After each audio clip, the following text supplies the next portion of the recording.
He says I took it. All right, I'm in a good mood today. I'm putting you kids down as live ones. Only to start off with, though. All right, let me get you written down the right column for the boss peoples. Now where do you go? Ah, done. Standing right there between Waldo and the missing link. All righty. Where are the kids all in from here? Houston. Texas? Yeah. Oh, we got troublemakers on the bus then. How many people from Texas? Let's see a show of hands out there. Holy smokes, we were watching the wrong quarter the whole time. All right. I thought you guys were going to secede from the Union. What's taking so long? We're not trying. Yeah, well, don't close the borders till I get there. All right, you guys, Longhorn fans, Aggies fans? Yeah. All right. I'm trying to get them fighting so they leave me alone on this tour. All right. Are y'all first-timers out here? Yes. You're not going to know if I'm lying to you or not, will you? That's right. We're going to get along. I know, all All right. I got a brother up there in Pottsboro, Texas. Now, he used to be down there at the other end of Texas, Brownsville, before they ran him off. He's a professor down there. All right. All right. So, I want to welcome everybody aboard movie star Kevin Costner's original Deadwood tour. You can tell by the fine accommodations plus seating centralized there. Movie star Kevin Costner spared no expense. Yeah, no, this is it. They're going to have to work it out with the office because you guys have our tour. You're not part of your group? I'm done. All right. You got a good heart, Larry. You're going to die young. I was just trying to help out, man. She needs a refund. Yeah. Unless you want her to put with your group, but she might infect them. I don't know how many she has. She's not going to Just go.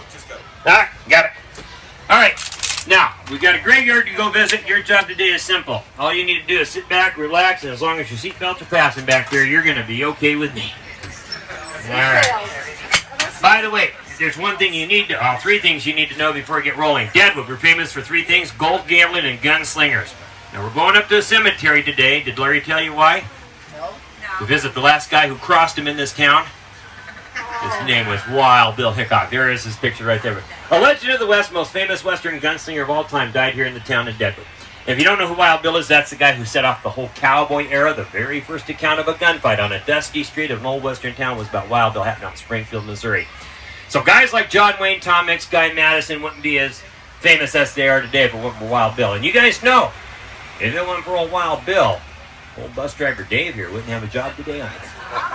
All right, there's another famous person you'll see today, Calamity Jane. Her picture's right there. But I said there's three things you need to know: gold, gambling, and gunslingers. Wild Bill the gunslinger, but it's gold that made our town famous. We're going to talk about that as we go. The other thing we're famous for is gambling, but you guys, did you just get to town? You'll figure it out. When I let you off after the tour, poke your nose in any bill, and that's what's going on in Deadwood. Wild Bill the gunslinger came to Deadwood looking for gold, got killed while gambling. That's how the story's going to bring itself together. All right. You guys know that you are on Indian land right now. Did you know that? You're on Indian land right now, but not according to our federal government. This is according to the Fort Laramie Treaty of 1868. All this land surrounding us here. Wave goodbye to Larry. You may never see him again. All right. According to the Fort Laramie Treaty of 1868, all the land surrounding us here still belongs to the Great Sioux Nation. Big piece of real estate. It stretches from the middle of South Dakota. The Missouri River goes to the Bighorns in Wyoming, covers half the state of Nebraska.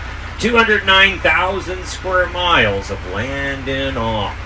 How big a piece of real estate is 209,000 square miles? Put it in Europe, it's the second largest country over there, bigger than the country of Spain. And if it was a state here in the Union, it ranked third in size, right behind you Texans. Now we're talking about a big piece of land, right? In layman's terms, the Fort Laramie Treaty of 1868 states that as long as the rivers flow, the grasses grow, and the winds blow, no white man shall set foot upon these lands. Keep your eyes open here today. You're not going to see a white man in sight out there, are you? Did you know that's actually from Article 1 of the Fort Laramie Treaty of 1868? What happened? That's the story of gold. In 1874, rumors of gold filtered into Washington, D.C. Illegal prospectors were on the grounds for taking gold from the streams. Government wants to get to the bottom of it. They do a geological survey of the land. In fact, they use Lieutenant Colonel George Armstrong Custer to come down out of Fort Abraham, Lincoln, North Dakota to do a survey, get out. August 17th, 1874, a place called French Creek, Dakota Territory, today where the city of Custer is situated. They find gold, setting off a gold rush, established in our town 2 years later. 1876, the year following, 1877, U.S. government eyeballs the mineral prospects here. And the Fort Laramie Treaty of 1868 that gives all this land to the native tribes mysteriously disappears from the U.S. Congress. Convenient or coincidence? It's called the Act of 1877. They're going to ignore the treaty. Prospectors crowd the hills. Hundreds of little mining encampments pop up throughout. Most of these camps die off over time, but Deadwood will survive. And what did our town look like back in the day? Look out your windows now. You notice the hitching post coming up here on your left for the horses. When you get to town, you got to park your transportation somewhere, don't you? Now they park it on those benches. On your right, the wooden facade, the red wagon wheel stuck in the window. They call this Saloon Number 10, only bar in the world that touts itself as also being a museum. Come by and check it out. Why? Because if you walk through that door right there, between those two red wagons, the wheels back there, walk inside as you go in, look above your head behind you. You will see one of the 6 chairs Wild Bill was actually shot and killed in. Yeah, just like the other 5 we have here in town. It's what we call a tourist mecca. Out your left window, more wagon wheels. And did you notice on the patio there, those 2 stools? You see those back there? Look at that. One for Republicans and one for Democrats. All right, let's don the cowboy hat, saddle up the horses, and get back in time. It's 1876. You just got to Deadwood. The streets are lined with a ramshackle assortment of wooden structures lining a dirt pathway running through our town. Plus, of course, it rained. Would have been a mud pathway running through our town. Can you believe this? We had 54 saloons, 33 brothels on this one dirt strip alone back in the day. Could you folks have handled a town like that? When it was actually fun to be in Deadwood. Woohoo! Party bus. Away! Fiesta Day! Ooh, tough group back there. Where are you guys from? Houston? Fire in 1879 burned the whole town down. Flood in 1883 swept it all away again. So you see, none of the original buildings that once populated Deadwood are here anymore. They're gone. But there are old buildings like this one here on your right. The Bullock Hotel, built in 1895 by our first town sheriff, Seth Bullock. A guy out of Ontario, Canada. Picture in the window there on the little white piece of paper. Very instrumental fellow in the history making of the West. You guys know Seth Bullock, our first town sheriff, is the guy who put forward the legislation that got Yellowstone National Park to become a national park. How's that? Came out here, became our first forest supervisor for the Black Hills Reserve, first Indian Streets Commissioner, first town sheriff, becomes a U.S. Marshal, and personal friends with Teddy Roosevelt, President of the United States. Built the place on your right there. Have you guys seen that syndicated television show, Unsolved Mysteries? This building on your right was featured on that show, Unsolved Mysteries, because the ghost of Seth Bullock is still in there today. And kids, they wouldn't have put this on TV unless this was true. He's in there. Second floor, roams around, turning on lights, opening and closing doors and windows, moving objects and items around, even leaving that toilet seat up. It's happened to you, hasn't it? Boy, this guy gets around. I want you to swing on by, check this stuff out, see if it's true or not. On your meanderings about the town, you make it down this far, check out the building right next door, the Celebrity Hotel. It's like a museum to the movies. Inside, you'll see movie props, paraphernalia from films like Sleepless in Seattle, Seabiscuit, Pirates of the Caribbean, Hook, the Titanic. See Elvis's sequined outfit right there in the window, and Marcus got a bike up here in the window. Free! That's why I mentioned it. Something that's not going to cost you something. Come find, check it out. Back to history, out your left window. See the open door on your left? The blue-green doors. Check out the handles on the door. This guy's pretty neat. Look above the door. In big bold letters so you never forget it. This is the original location of, and there's that name again, Saloon Number 10. This is where Wild Bill, the legend of the West, the most famous Western gunslinger of all time, was actually shot and killed during the August 2nd, 1876 poker game. This is where the events would all unfold, and this is what would put our town on the map. Wild Bill, killed by a villain named Jack McCall, happened about 4 o'clock in the afternoon on that fateful day. You see this McCall guy goes in there. He shoots Wild Bill. McCall comes running out. He jumps on a horse. The cinch strap wasn't tightened. Saddle and everything go tumbling to the ground. He jumps up out of the dust. He runs down the middle of the street. And in broad daylight, as wide awake as this town was at 4 o'clock in the afternoon, they lost the guy. Running 2 blocks up the street. What was going on there? Well, obviously, it was tourist season. That's right, those Aggies fans were back in town. And 4 o'clock in the afternoon is happy hour. You start mixing all that up, you're never going to find the guy, are you? I don't know what was going on there, but I know this. It took them 6 hours to track the guy down. They find him hiding about where he got on the bus back there across the street. There's a sign that said so. They put McCall under arrest, brought him down here to the Bella Union Theater set next door here. Guess where they locked the character up at? In their outhouse. No jails had been built yet, so they used the outhouse, locked him up in there. Now, what kind of crappy accommodations were those, huh? Fellas, I need your attention. Guys, take a look upstairs here on your left. See the ladies in the windows up there? All right, fellas. Do any of those faces up there look familiar to you from last night? We are now in the Badlands of Deadwood. This is the red light district, Sin City, land of the soiled dogs. These were dens of iniquity for prostitution, gambling, drugs, girls lured into white slavery, with names like the Medallion, the Greenfront, the Gem Theater, just to name a few of them. Has anybody on the bus here seen the HBO series Deadwood? You guys can't afford cable in retirement? What's going on here? Boy, it is not looking good for Bus Driver Dave right now, is it? Al Swearingen, the villain in the series, ran the Gem Theater here on your right. Same fella, same place. More gals in the windows here on your left. Now, locals referred to these places in a much more colorful and collective sense, calling them houses of horizontal pleasures. We had 80 men to 16 women in our town at the time. 11 out of every 16 women here were prostitutes. Only 5 were married, and that's a gold rush town for you. Now, I was coming down the street here. I told you what, Deadwood suffered fires and floods in the early days. We had one disaster, followed by another. The third was here. The fourth was on the horizon, approaching. The greatest disaster to ever hit this town happened behind the Greenfront building here on your left. Now, this is a sad story. One you need to know. You see, this was the site of our longest-running brothel. It was closed down in 1980 by the IRS for tax evasion.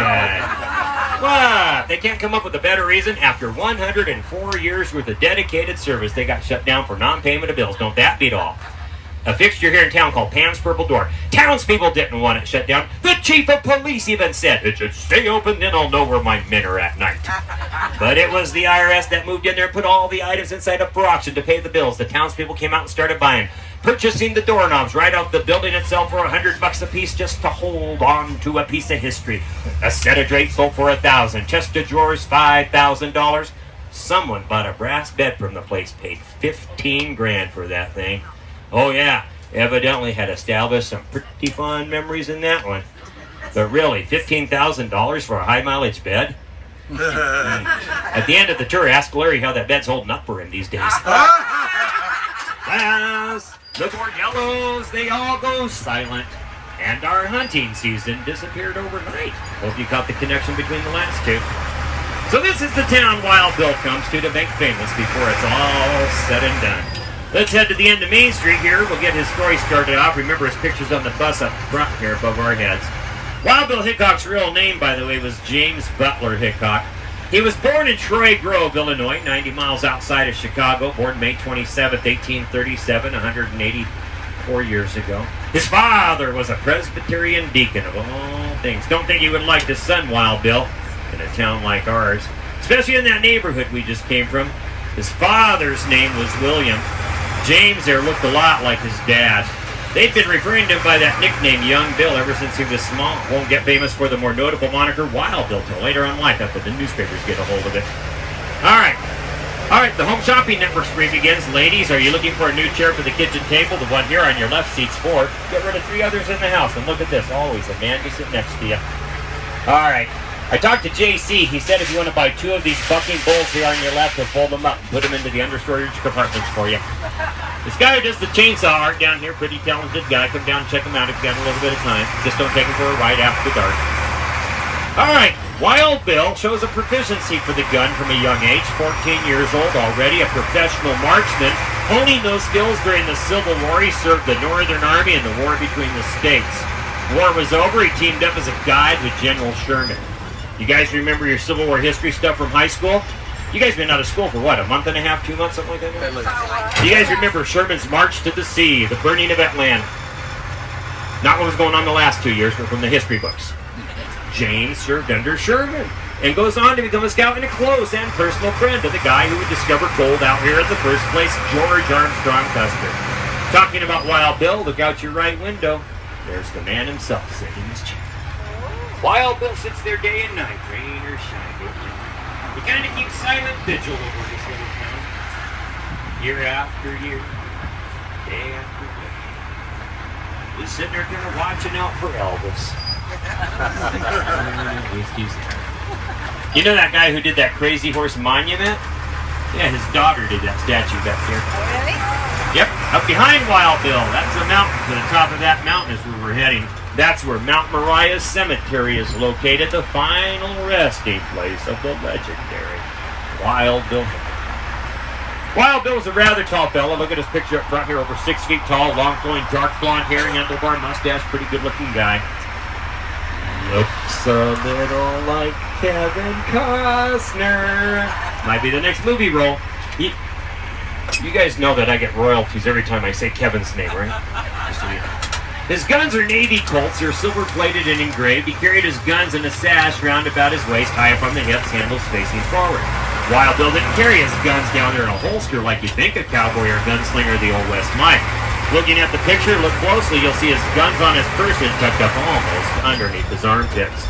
Very different than you'd have first suspected, very unique as well.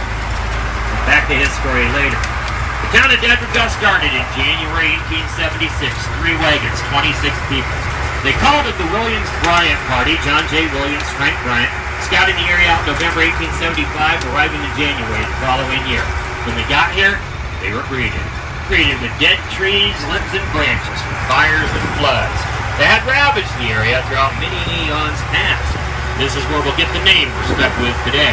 When they get here, look at it, they call it like it is, Deadwood Gulch Day 1. Planning the area out, they discovered gold, and it will turn out to be the largest placer mining discovery of gold in the world. Placer mining is when you take gold out of a stream. Take gold out of a mountain, that's hard rock mining, something different. Where the gold got out by June 1876. After starting off with 3 wagons and 26 people in January, fewer people than are on the bus here today, by June 1876, 10,000 people have gathered into the gulch. By August, the population has doubled. Have you guys been up to see Crazy Horse yet? Well, I haven't, and that's where I'm going right now. Zach Jokowski, the guy who did Crazy Horse, also did the bust of Wild Bill right there on your left, same fella. See, Wild Bill will arrive to Deadwood in June of 1876 as everybody comes flooding into town trying to get the gold. Wild Bill set up a camp right about this location. In 1952, we put the statue up to commemorate the fact. And it's been a popular item ever since. Look how big the statue is. Do you believe that thing right there has actually been stolen away from us on no less than 3 separate occasions? And they keep bringing the thing back because it's so heavy to lug around. I put my back up like really bad that last time. We do have a free museum here in town. All right, the last word donation. Beyond that, something free in a gambling town. Come by and check it all out. Now, the town of Deadwood would get started in January 1876 with only 3 wagons and 26 people. They called it the Williams Bryant Party. Now, are you guys familiar with the gold rushes that were actually happening way back when all these people would come into a small area and start buying for gold? You guys remember that gold rush out to California? Yep. 49. San Francisco, yeah, 49. Give that man a gold star. Well, shortly after that, they discover silver in Nevada. The Comstock Low of the year was 1859. And then, just before the turn of the century, there was a mad rush. North to Alaska. Hollywood makes movies about this event. You know they were singing ballads on the radio to it? Legends. are born out of this account, this Rush to Alaska. Now this one was called, not the song, the event. This Rush to Alaska was called. Not to Alaska. Do your friends in the back speak English, sir? This Rush to Alaska was called the Klondike Rush. The year was 1898. You guys know I'm not talking about ice cream bars right now, don't you? The Klondike Rush? Okay, but did you know that sandwich in between all those dates, I was throwing at you there, 1849 and 59, 98. Well, they found gold right here in Deadwood. The year was 1876 with that Williams Bryant party. Now, there is a difference between us and those other precious metal discoveries. The other ones only last 3 to 20 years. Well, they found gold here in 1876, and you know, they were still digging the gold up here in the year 2001. That's 125 years later. A century and a quarter later, people. It turns out there's a heck of a lot of gold here in these hills. By the way, they say Deadwood is experiencing its second gold rush to hit the town, and that's with this limited legal stakes gambling that is abounding in our city today. Alright, now we've got some switchbacks here to maneuver through, but at the top of the hill our destination awaits Mount Moriah Cemetery, also known as Boot Hill. Anytime you bury a cowboy with his boots on and his head's facing west, you get yourself a boot hill. And it don't matter where it's at. It seems like they got these boot hills in every town in America. Well, it's because the fact there's a cowboy buried in there somewhere. We call this boot hill because Wild Bill's buried up here in the Cowboy Way. There are 22 known boot hills in America. Alright, now, I have to fit my big old wide bus through these skinny gates up here. So what I'm going to do right now is I'll just close my eyes and pray for a moment. You might want to join me. Oh, dear Lord, please. Don't let me hit the gate on the left, the gate on the right, the rock wall in front of me, or the man under the bus. Thank you for getting me through my trials and tribulations this day, Lord, and amen. Open my eyes and whoa. Woo! Got through with flying colors that time. Now, who says prayer doesn't work, huh? You kids know that's pretty good. For me just getting that old license back and everything, don't you? Well, you're now in Mount Moriah Cemetery, a Masonic cemetery established by the Masons back in 1877. Part of the Masonic ritual is that you bury them on a hill west of Moriah. Look it up in Genesis 22 of the Bible. At an elevation of 4,760 feet, covering 15 acres of land, there's over 3,600 people buried here. And they're all dead. Now, two signs just appeared on your right.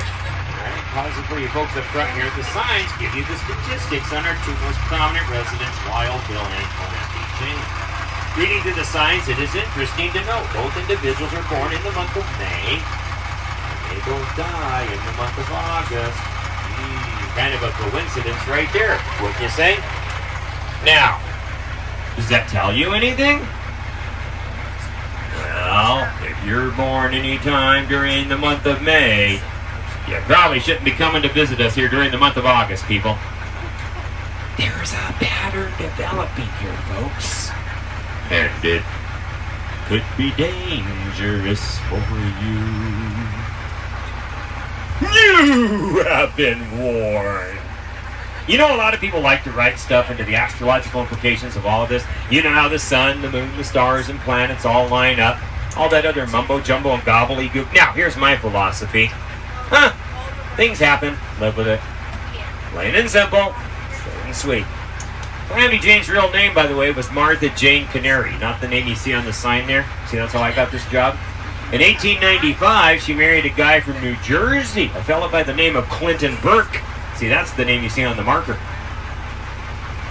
Oh, don't be getting her husband, Clinton, mixed up with Wild Bill next to her. No, you see, that would be Wild Bill Clinton. A completely different fella. Oh, come on now. He's famous too and everything. But you know what? We're trying to keep that one under the table. Just like he did. Calamity Jane's born May 1st, 1852 there in Princeton, Missouri. She's also born in Burlington, Iowa, Fort Laramie, Wyoming, and guess what? Salt Lake City, Utah. Did you know all these cities like claim to her in their histories as well? In case you hear something different. My only explanation on that one is, evidently her mother got around. By the way, if you did the math on the sign back there, she was 51 years old when she passed away. When we get up to the gravesite here, you're going to see a marker that says she was 47. All I can tell you is, don't believe everything written in stone.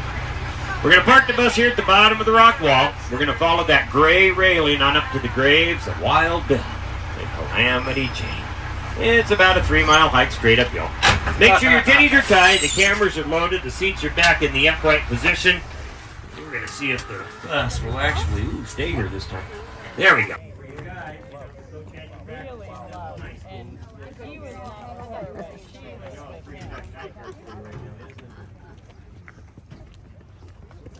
Now, as is customary, when you approach the gravesite of a famous person, you should be jogging at the time. Yeah, just follow that black gray railing there. Cause of summer complaint was diarrhea. I don't know if that had to do with the eggs or not, though. Catarrh is influenza. Hobnail liver happens to be cirrhosis. A softening of the brain thing is just something that happens to turbus drivers over time. Inevitable, inescapable. All right, mill around, grab pictures here from different angles. You've made it to the #1 tourist attraction for the city of Deadwood, the gravesite of Wild Bill Hickok. 100,000 people come here every year to see the statue, hear the stories, pay their respects. Now you can count yourselves among them. There you are, right there. No, who is he? Right, he's right there. Yeah, but who is he? I'm going to get to him. Oh, okay. All right, now I have to rewind to the very beginning. Okay, rewind. All right, now make sure as you get your pictures here, you get the loved one, significant other in the photograph, just to remind you of who you was with at this time in your life. You folks know these things can change over time, right? You guys can get up to, there's Wild Bill right there. You can get up to, you want in the plot? I'll boost you up there. No? Okay. All right. On the front of the statue, you'll see an inscription. It's odd when it says, Custer was lonely without him. It's odd, but it lends credence to the fact Wild Bill and George Armstrong Custer were pretty good friends, right? Keep in mind, Custer died a month before Wild Bill. That's the Battle of Little Bighorn. So these guys aren't lonely too long without each other. No reason for us to shed any tears over that one, right? Right behind Wild Bill, there's Calamity Jane. Buried behind Wild Bill from our perspective, buried next to Wild Bill from history's point of view. Notice the urn atop her grave there? Those gargoyle faces on the base that bear a striking resemblance to Liberace. That urn is exactly like 4 urns you can see way over there behind the headquest stone. That grave belongs to a local madam of the day named Dora Dufran. When Calamity Jane had fallen on hard times, it was Dora who stepped in and, helped her get her back on her feet. Nice way to put it, right? Dora Dufran came in from Liverpool, England. She claims the ignominious distinction of being the youngest brothel owner ever recorded here in the United States. At the age of 15, Dora was already running a brothel here in the city of Deadwood. All right, now there's one last thing I'll point out to you. Potato Creek Johnny, where'd she go? Right here. No, she's running away from us. Put a ball and chain on that woman. His head off. Right over here. There's that thing that says Potato Creek Johnny. His real name was John Parrott. He came in from Wales in 1883 when he was 17 years old. His claim to fame is he discovers the biggest gold nugget ever found here in the Black Hills. That big gold nugget's as big as your thumb, 2.5 times as round. Looks like a Liverpool girl's leg from her knee right down to the tip of her toe. Weighs in at 7 3/4 ounces. Worth about $13,000 today. He found it in 1929, 5 years later, sold it to our little museum here in town, that free museum I pointed out to you. Sold it to them for $224 on display, so we'll go look at it. All right, I do have a picture of Potato Creek Johnny on the bus, on the driver's side, about halfway down. You'll see him, he was only 4 feet 3 inches tall. All right, finish up on your picture so I can get you back on the bus, because what we're going to do next is I'm going to drive you up over a cliff. Up to a cliff, I'm sorry. It sounds fun. Glad we're not on that bus.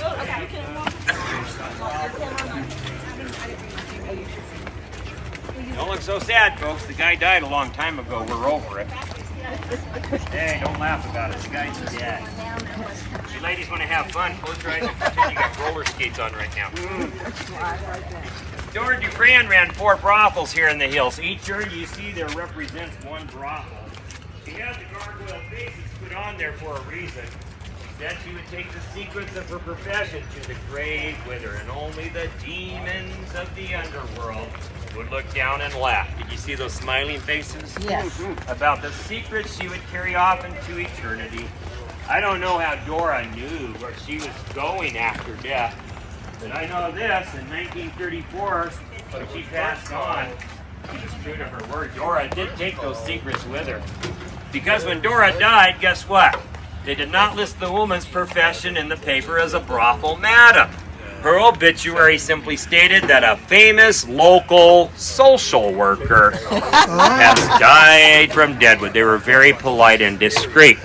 Now, if they're going to call her a social worker, that makes me wonder, what does a, quote, community organizer really do? Doesn't it make you wonder?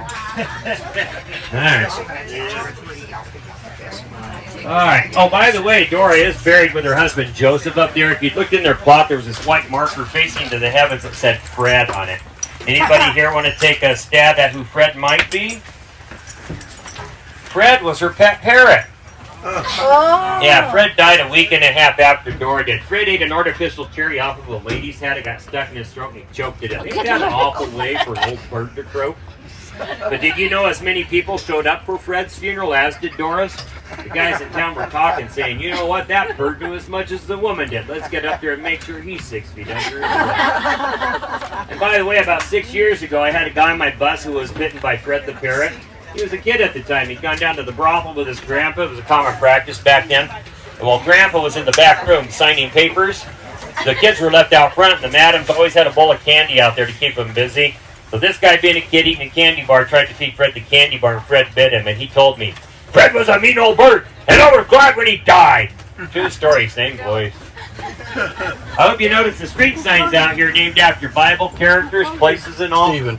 Due to the fact this is a Masonic cemetery, the streets are laid out according to a Masonic ritual. Now, if you're a Mason, this will have special significance to you.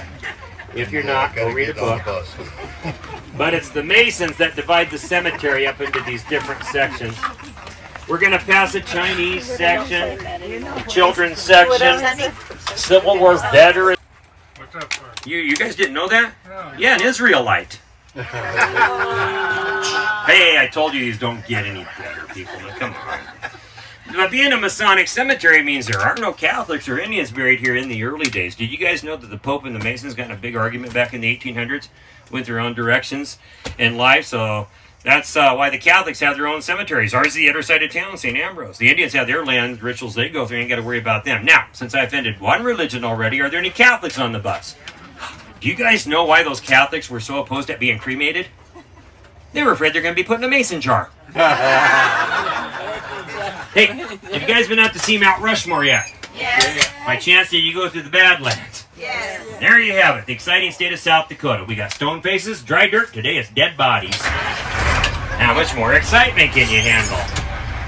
All right, well, it looks like the brakes of the bus just gave out.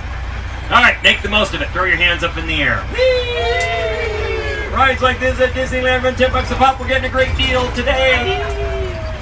We'll squeeze around the corner here, scare these people out of their wits. Now, if you peek through the trees, on your right, you will see the American flag.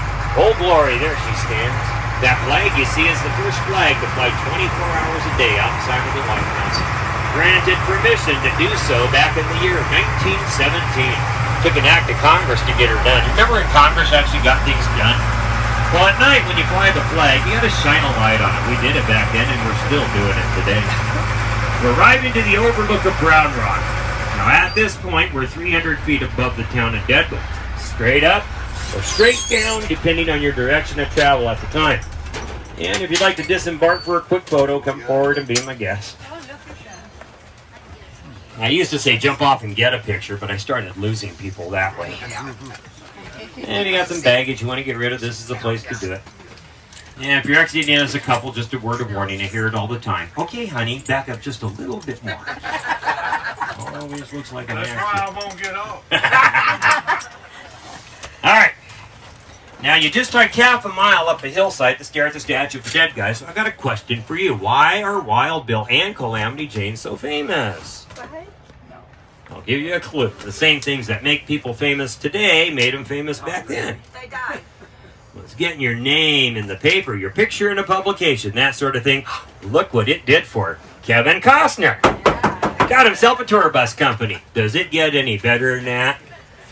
I'm challenging you guys. I want you to go back to your hometown and I want you to do something notable. Why? Because they're going to put your name in the paper and people are going to start whispering your name under their breath, pointing fingers your direction when you walk down the street, saying, look, there goes those people from Houston. What did they do this time? They went to Mount Rushmore and painted a mole on George Washington's nose. Well, they come up with stuff, so be ready, okay? Now, here's what could help all of us. If we could carry with ourselves a cleverly coined moniker like Wild Bill had with his name. Now, in Wild Bill's case, he ends up being fast with the guns, and he ends up taking a couple people out along the way. And I'm not talking about a gal on a nice date here. Know what I mean, sir? Are you two actually out on a date right now? Honey, I'll take you to the cemetery and show you where it all ends. Now, Wild Bill ended up killing people. The newspapers like that because they're stories. And you know when you embellish a story, there's a name for that. Have you folks ever heard that term, fake news? No, it's called yellow journalism. You can sell more papers that way. And if you sell more papers, you make more. There, you got it. The bottom line was it's always been the good old dollar bill. He's 28 years old. He killed a guy by the name of Dave Tutt in Springfield, Missouri. And Harper's New Monthly magazine out of New York jumped on that. Started spinning out a tale about a guy killed with guns. They dubbed him Wild Bill. People read the story, wanted to know more. And then every month thereafter, Wild Bill was the outrider, the bullwhacker, the stagecoach driver, Wild Bill the spy, the scout, the sharpshooter. And when he died, paparazzi can't write about him anymore. Who comes out of the woodwork to replace him? Calamity Jane, claimed to be Wild Bill's partner. National Enquirer Sun magazine should be ringing a bell for you right about now. All right, well, he's away from the Overlook here, getting past the fencing and all. If you look out over the edge of the cliff on your left here, down there at the very bottom, you might be able to see our old tour bus. It ran great for me yesterday when I was up here practicing for this run today. A nice little view from up here. See those trees on the mountain over yonder, which you're looking at are predominantly ponderosa pine. They have an average lifespan of 400 years. I told you Custer had come through on an expedition in 1874 through the southern hills. Well, he wrote in his journal, "You can drive a stagecoach through these black hills of Dakota Territory because the trees are spaced so far apart." Looking out there today, couldn't do it now, could you? See, all these trees have grown in since then. That's the product of forest management over the last 140 years or so. If you're out there on the plains and you're approaching the hills from a distance, the pigment in those pine needles casts off a dark gray hue. The Indians had a name for the landscape. They called it Paha Sapa. That's a Lakota Sioux word. Translated means hills black. See where we get the English derivation of the name? Ever wonder where they came up with the name for like the Blue Ridge Mountains or the Smoky Mountains? Well, there was a time in the history of man when something called common sense prevailed. You could look at something and just say what you saw. Yeah, you didn't have to be like, politically correct about what you said or how you said it. Just think, if they discovered the hills here today, you'd be visiting the beautiful non-white hills of South Dakota right now. Yeah, put that crap on for science. All right. The first settlers out here come in from the lowest echelons of society, ruffians even back in their own day, renegades, rebels, and rabble-rousers, guys on their last leg in life, nothing to lose and everything to gain. They came to Deadwood hoping to get rich off that gold. All right, Wild Bill would eventually join those masses. We come to that clearing here. Look at your right window. See that building high atop the hill over yonder? Yeah, that's my house. State dead. Now, that's the yank shaft of the Homestake gold mine up in Lee. Now, what you see right there is what kept the economies of this area going for all those years. From 1877 to 2001, that was the largest operating gold mine in the entire Western Hemisphere. That's half the globe, people. That mine right there goes 1.5 miles down into the earth. 8,338 feet down to the very bottom. Half a mile below sea level, a mile above where you're looking at it there. Started by two brothers, Fred and Moses Manuel, back in 1876. They sold it a year later, 1877, to a soon-to-be U.S. Senator from the state of California. His name was George Hearst. William Randolph Hearst's father. Oh. You guys remember Patty Hearst being kidnapped back in the 70s, part of the family? Yeah. Have you guys ever seen that Hearst Castle out there in California? Yes. Golden Knight Castle came from right around here. Ever seen the movie Citizen Kane? Orson Welles depicts William Randolph Hearst, George's son, in that flick. William ran the San Francisco Examiner. Most women do that to me anyways. I'm used to it. All right. During their time of ownership, the Hearst family pulled over $10 billion with a P dollars worth of gold out of these hills. And you know what's interesting about the mine? It never ran out of gold. It was the price of gold that did them in. The front man that Hearst sent out here to see if the gold prospects were viable or not was a guy by the name of Ludwig von Kellogg, the guy who started the Kellogg's Cornflakes Corporation. All right, when we were up there at the gravesite next to Potato Creek Johnny, did you see that headstone that said Mills on it? Yes. Yeah, that guy was a general. He made cereal, too. If you need a picture of the cemetery sign, it's out your right window behind us here before we're done. All right, here, let me help with some photos back here, man. Yeah, thanks. Oh, you're welcome. But you don't have to thank me. It's fine. All right.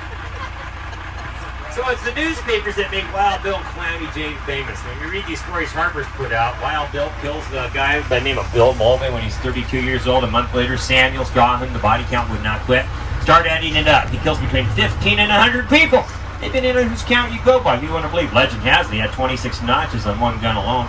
Putting all that into perspective, Wild Bill was faster than Clint Eastwood. Is that fast or is that just fast? Was he really this fast or are these stories? Have you ever read the tales about the man, the prowess he held by that gun of his? Did you ever read like one of them dime store novels when you were growing up? When you were a kid, did you ever have a comic book with maybe a Western theme? Have you guys ever seen a guy on a horse? Now you're on the same page. Read the stories. 2 slugs into the man's stomach before his guns even cleared leather and he was a dead man. That's an exciting tale. I'll read more. I don't care if it's true or not, I believe it. But it was that faith that people had in Wild Bill that gave him the reputation he'd parlay into a career in law enforcement.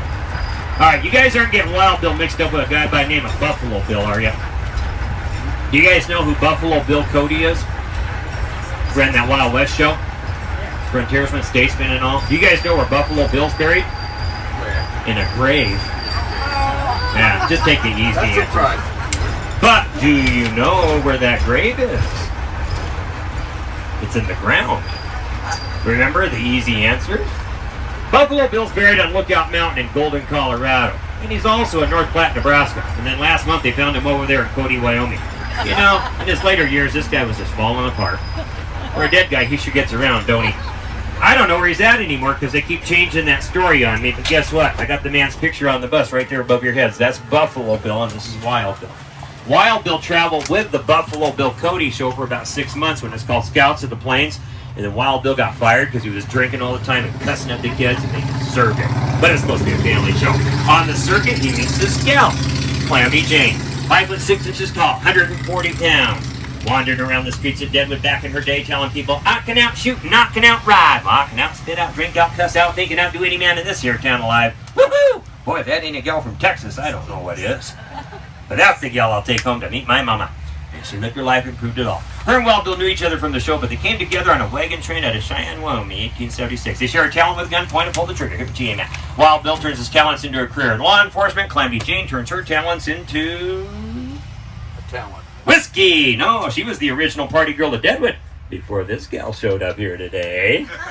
Doing tricks for people on our city streets with her bowler. She's a crack shot with her pistol to perform her heart, but all the money she made down the hatchet flowed. And how do we know that? Read her death certificate. She died August 1st, 1903. 3 miles south of us here, a town called Terry, not there anymore. We dug it up looking for gold. Her death certificate listed the cause of death. Inflammation of the bowels and pneumonia. Uh-oh, starting to sound like COVID to me. But keep reading to the bottom where her doctor wrote this comment. This woman drank approximately 2 quarts of whiskey per day. Wow. Now, you be the judge. Now, since she drank her profits away, she had to have another job lined up to make the ends meet. What would she choose as her second profession? Oldest one in the book, prostitution. Take another look at that picture. That poor gal's gonna starve trying something like that. But she plied the trade. A rumor was out that Wild Bill and Calamity Jane were an item, but, you know, history doesn't tell me there was, doesn't say there wasn't. So if you got a good story you want to share with me, let me know and I'll start spreading the word.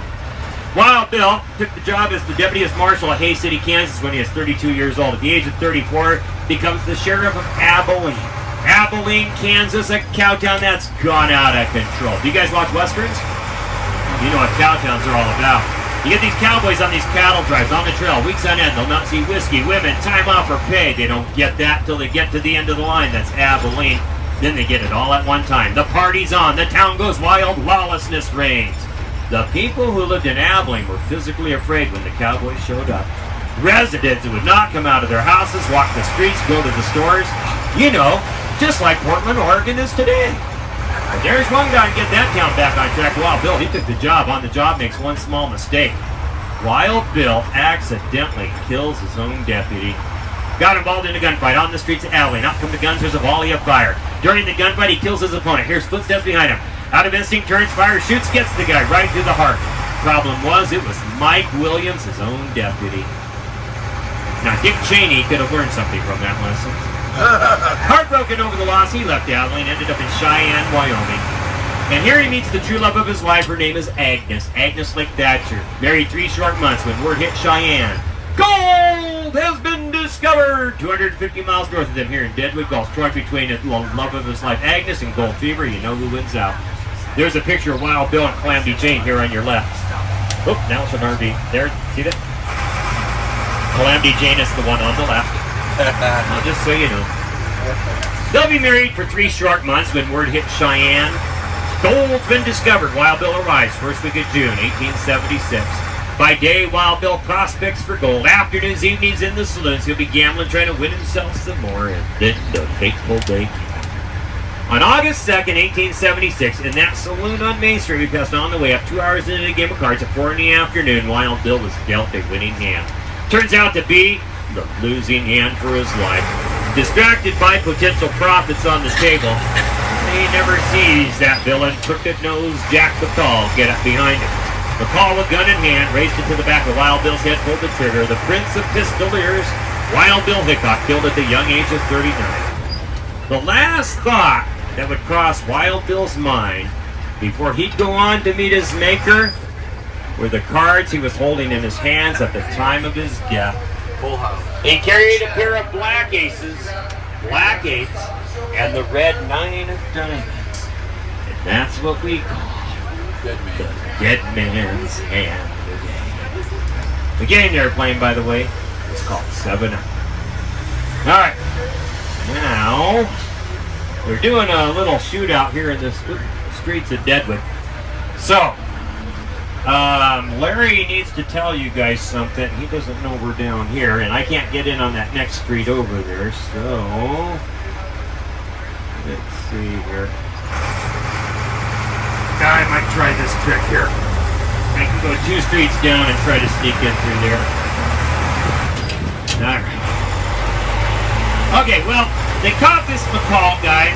They put McCall on trial. Initially, they acquit him of the crime. He goes into a vigilante court here on Indian land, and he told them, Wild Bill killed my brother years ago in Kansas. This is revenge. Revenge, I tell you, for the murder of my kin. And they understood vigilante justice out here in the West. It was an eye for an eye and a tooth for a tooth. You know, kind of like Bruce Willis in those Die Hard films. But nobody liked this McCall guy anyhow. They told him to get his belongings and get out of town, so he left. But McCall's not the brightest bulb in the bunch, and he proved it less than a month later. Down at Fort Laramie, Wyoming, he's down there bragging about the murder of a U.S. Marshal to none other than another U.S. Marshal. But this time being on federal land, admitting a federal crime to a federal officer, they rearrested him. They shipped him out to the Dakota Territory Federal Courthouse, 350 miles east of us here in Yankton, South Dakota. And there they tried Jack McCall for the murder of U.S. Marshal James Butler Hickok, finding him guilty and sentencing him to death. They ended up hanging him March 1st, 1877 on his 24th birthday. They hung McCall at the Dakota Territory Federal Courthouse, 350 miles east of us here in Yankton, South Dakota, and there they buried Jack McCall in a Catholic cemetery in an unmarked grave with a noose around his neck to this very day. And by the way, I think that's why they called it Yankton, because they yanked him. And yanked him. We don't know why McCall killed Wild Bill. He took that secret to the grave with him.